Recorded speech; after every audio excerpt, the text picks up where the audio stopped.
Happy New Year mga farmer. So January 1, 2024, kasalukuyan tayong nagpapakain sa ating mga alaga dito sa ating backyard farm. So as you can see, mayroon tayong alagang isang baboy, no? So yung kinakain niya ay yung leftover doon sa boarding house natin. So hindi nasasayang mga kaparmer kasi mayroon tayong mga alaga dito sa kabilang area. So ito na rin yung mga alaga nating manok na transfer natin mula doon kasi masyadong masikip doon dito sa area na to. So pakita ko sa inyo mga ka-farmer, ito yung whole area ng nilipatan natin. Maliit lang din siya pero sapat na siguro to para sa mga alagaan natin. Tsaka tahimik dito mga ka-farmer kumpara doon sa kabila kasi doon katabi siya ng kalsada.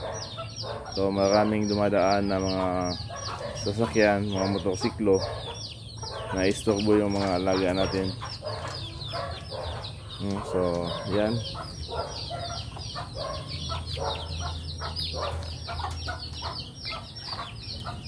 Meron na tayong mga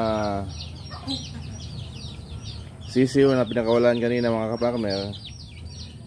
Siguro nasa 30 to 40 plus to mga sisiw na pinakawala natin. Dito na yan sila pinanganak sa bagong area. Yung galing doon sa lumang area natin mga kapakamo, ito lang mga inahin.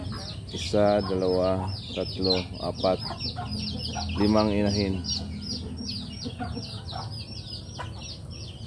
So mabilis lang ito dumami kasi makapag-itlog sila dito ng maigi.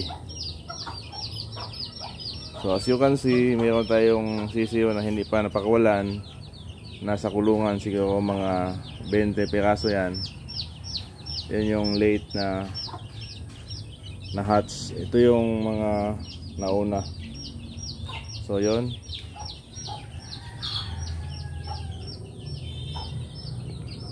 Focus natin. Yun yung mga unang sisiw na dito na sila pinanganak. Hopefully magtuloy-tuloy itong dadami sila para makapag-supply tayo sa demand ng mga customer. Mayroong isang naglilimlim doon. Siguro mga next month or next week mapipisa na yan. Ito yung tandang natin mga kaparmer na binili natin doon sa Zamboanga, Sibugay, no? So far performing naman siya. Malakas naman kumasta. So hanggang sa muli, continue lang tayo sa pagpatronize ng channel natin mga kaparmer para makatulong tayo sa mga kapwa natin farmer. Magandang hapon at Happy New Year.